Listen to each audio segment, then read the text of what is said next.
मान्यवर अधिष्ठाता जी, उत्तर प्रदेश के लोकप्रिय और जनप्रिय मुख्यमंत्री आदरणीय योगी आदित्यनाथ जी के नेतृत्व में हमारे प्रदेश के यशस्वी वित्त मंत्री आदरणीय श्री सुरेश कुमार खन्ना जी द्वारा जो बजट प्रस्तुत किया गया है वो ऐतिहासिक एवं विकासपरक है।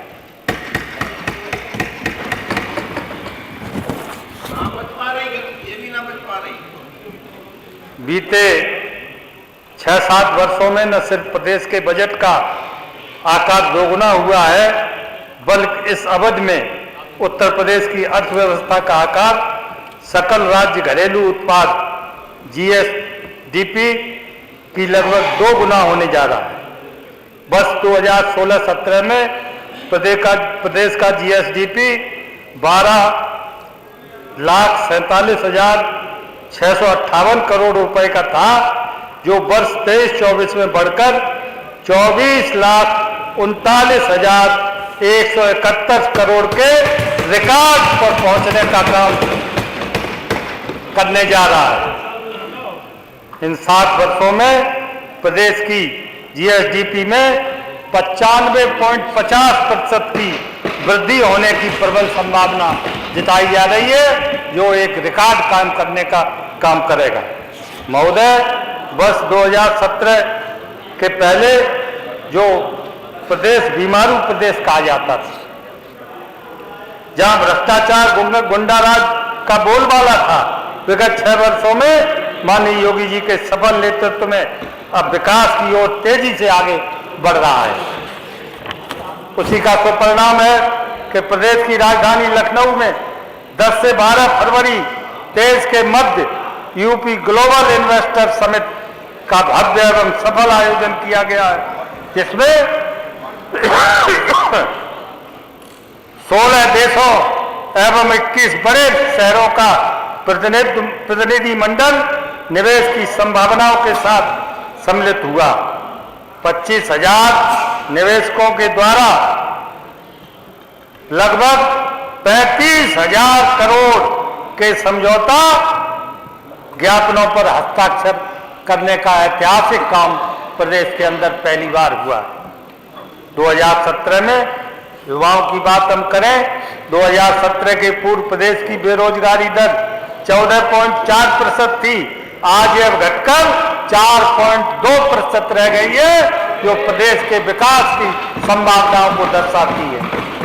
स्वामी विवेकानंद युवा सशक्तिकरण के पात्र छात्र छात्राओं को टैबलेट, स्मार्टफोन देने बजट में 36,000 करोड़ का बड़ा प्रावधान किया गया है।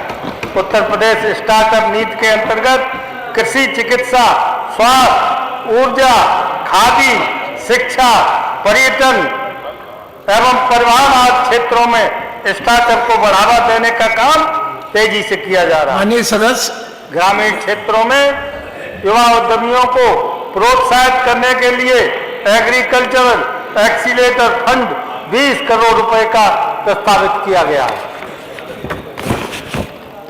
माननीय सामाजिक सुरक्षा की दृष्टि से विधवा पेंशन, वृद्धावस्था पेंशन, दिव्यांगजन पेंशन, किसान वृद्धावस्था पेंशन, कुष्ठावस्था पेंशन आदि में पर्याप्त राशि आवंटित करने का इस बजट में प्रावधान किया गया है।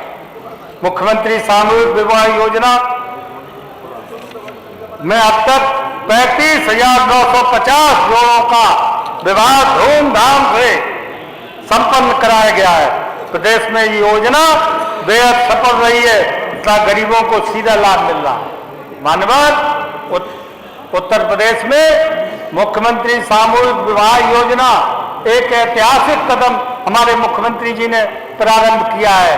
बड़े गरीबों की जोड़े आते हैं और उनकी शादियां धूमधाम से, डीएम भी रहता है उसमें, एसपी भी रहता है, एसडीएम भी रहता है, सारे आला अधिकारी रहते हैं। बैंड बाजे के साथ गरीबों की शादियां संपन्न कराने का काम हमारे प्रदेश की सरकार कर रही है और उनको अच्छा भोजन भी देने का काम किया जाता है और उनको दहेज के रूप में भी कुछ सामान देने का काम किया जा रहा है। चिकित्सा शिक्षा के संबंध में आयुष्मान भारत योजना के अंतर्गत प्रदेश में बस 2018 से अब तक 2.34 करोड़ से अधिक लाभार्थी पंजीकृत किए जा चुके हैं। लाभार्थी परिवारों को प्रतिवर्ष 5 लाख रुपए तक की निःशुल्क चिकित्सा सुविधा एक 400 करोड़ रुपए की व्यवस्था प्रस्तावित है। इसके साथ ही आयुष्मान भारत मुख्यमंत्री जन आरोग्य एक 250 करोड़ रुपए की व्यवस्था प्रस्तावित की गई है। चिकित्सा शिक्षा विभाग के द्वारा प्रदेश के सभी जनपदों में मेडिकल कॉलेज बनाने का काम तेजी से चल रहा है। 45 जनपद मेडिकल कॉलेज से आच्छादित किए जा चुके हैं। 14 जनपदों में मेडिकल कॉलेज निर्माणाधीन है, जबकि 16 जनपदों में पीपीपी मॉडल के अधीन ये मेडिकल कॉलेजों की स्थापना किया जाना भी प्रस्तावित है। नागरिक उड्डयन के क्षेत्र में प्रदेश के 6 वर्षों की सरकार में इस क्षेत्र में अभूतपूर्व काम हुआ है। पहले प्रदेश में 3 एयरपोर्ट हुआ करते थे, आज 9 एयरपोर्ट क्रियाशील है। ये वर्ष प्रदेश में 9 अंतर्राष्ट्रीय एयरपोर्ट क्रियाशील होने जा रहे हैं। राज्य सरकार द्वारा कुल 21 स्थानों पर नए एयरपोर्ट की व्यवस्था करने का काम तेजी से चलाया जा रहा है। ऊर्जा के क्षेत्र में वर्तमान में जिला मुख्यालयों पर 24 घंटे, तहसील मुख्यालय पर 20 घंटे तथा ग्रामीण क्षेत्रों में 18 घंटे बिजली की आपूर्ति की जा रही है। बस 17-18 में 1,21,324 मजरे विद्युतीकृत किए जा चुके हैं। कृषि एवं घरेलू फीडरों का पृथकीकरण का कार्य तेजी से चल रहा है। वर्ष 2019-20 में अब विद्युत उत्पादन 40,000 मेगावाट, जो पहले 37,066 मेगावाट था, अब उसका उत्पादन 40,000 मेगावाट के लगभग उत्पादन होने जा रहा है। कृषि के क्षेत्र में प्रधानमंत्री किसान सम्मान निधि नवंबर 2022 तक 12 किस्तों में 51,639 करोड़ रुपए की डीबीटी के माध्यम से कृषकों के खाते में जमा कराई जा चुकी है। कृषकों को निजी नलकूपों पर विद्युत बिल के रियायती दर पर भुगतान हेतु 1950 करोड़ रुपए का प्रावधान बजट के अंदर किया गया है। गन्ना किसानों द्वारा रिकॉर्ड उत्पादन किया गया है। प्रदेश में 120 चीनी मिलों द्वारा लगभग 102 लाख टन चीनी का उत्पादन किया गया है। मैं आपको बताना चाहता हूं कि उत्तर प्रदेश आज खाद्यान्न की दृष्टि से, खाद्यान्न उत्पादन की दृष्टि से देश का सबसे नंबर 1 का राज्य बन गया है और गन्ना उत्पादन में भी उत्तर प्रदेश देश का सबसे अग्रणी और नंबर 1 का राज्य बनकर आज प्रदेश का गौरव स्थापित करने का काम कर रहा है।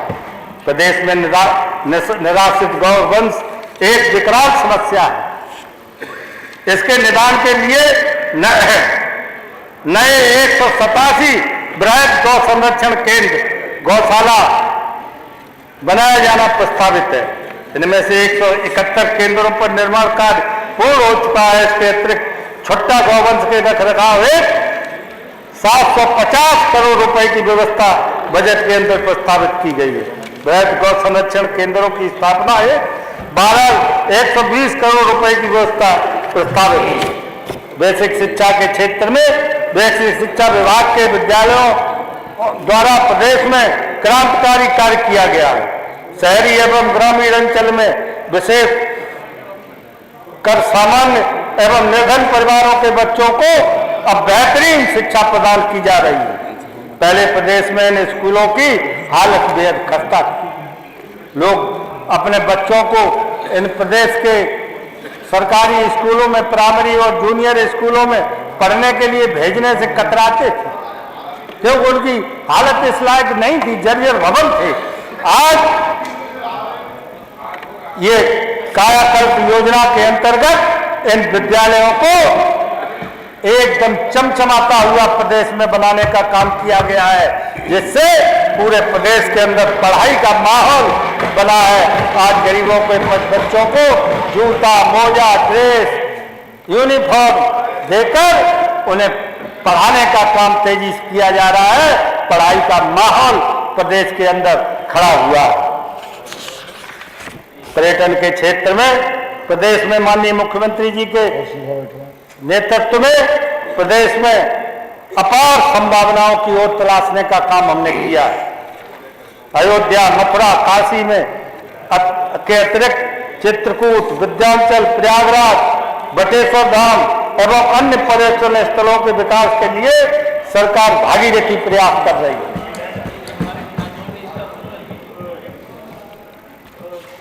अयोध्या में राम मंदिर का कार्य प्रगति पर चल रहा है।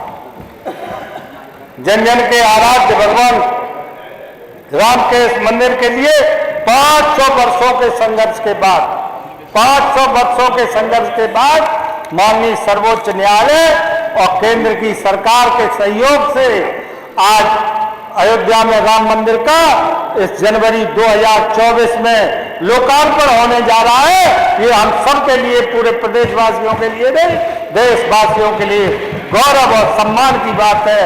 और इससे बड़ा राजस्व, करोड़ों लोग यहाँ दर्शनार्थ आएंगे, दर्शन करने के लिए आएंगे। करोड़ों रुपए का, अरबों खरबों रुपए का राजस्व हमारे प्रदेश को प्राप्त होगा और बेरोजगार नौजवानों को बड़ी संख्या में इस पर्यटन के क्षेत्र में रोजगार भी हमको प्राप्त होगा।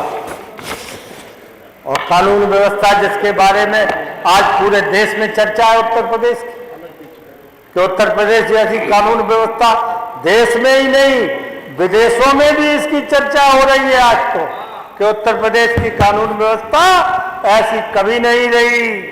भाजपा ने नारा दिया था 2017 के चुनाव के पहले, न गुंडा राज न भ्रष्टाचार, अब की बार भाजपा सरकार। और ये दोनों काम हमने करके दिखाए। बस गुंडा राज और जंगल राज की कमर तोड़ने का काम किया है उत्तर प्रदेश के अंदर। योगी जी के नेतृत्व वाली सरकार ने 100% जो जीरो टॉलरेंस की बात हमने कही थी, आज भी हम कह रहे हैं, जीरो टॉलरेंस की बात 100% लागू करने का काम किया है।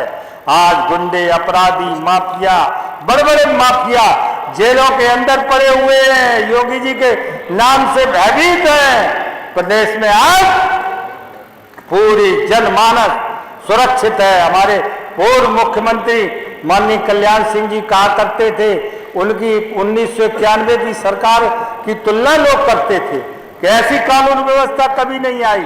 माननीय कल्याण सिंह जी कहा करते थे कि जब रात के 12 बजे हमारी बहन बेटियां 1 किलो जेवर पहनकर सुरक्षित रेलवे स्टेशन से और बस स्टैंड से सुरक्षित अपने घर पर पहुंच जाए, तब मानना प्रदेश की कानून व्यवस्था चुस्त और दुरुस्त है। आज वही स्थिति पैदा हो गई है कि रात के 12 बजे भी, 2 बजे भी बहन बेटियां आराम से स्टेशन से, एयरपोर्ट से, बस स्टैंड से संक्षिप्त करें, घर पर पहुंचने का काम कर रही हैं। संक्षिप्त करें। इसी के कारण हत्या, लूट, डकैती, बस एक सेकंड में, हत्या, लूट, डकैती, अपहरण, बलवा, गृह भेदन, इनमें भारी गिरावट आई है पूरे प्रदेश के अंदर और दंगा रहित प्रदेश बन गया है। अब दंगा नहीं, अब विकास की ओर हमको तेजी से आगे बढ़ना है। लेकिन हमारे विपक्ष के लोग अभी भी हल्ला मचा रहे हैं। अभी आपने देखा था कितनी तरह से बेल में आ गए थे। अभी बेल में आ गए थे, शुरू में ही क्या हालत थी। जिन्होंने संरक्षण दिया अपराधियों को वही हल्ला कर रहे थे। इसलिए मैं कहना चाहता हूं अंत में कि तुम्हें भी जिद है अगर बिजलियां गिराने की, वर्मा जी तुम्हें भी जिद है अगर बिजलियां गिराने की, तो हमें भी जिद है यहीं आसियां बना दे। बहुत सुंदर, माननीय विधायक जी, माननीय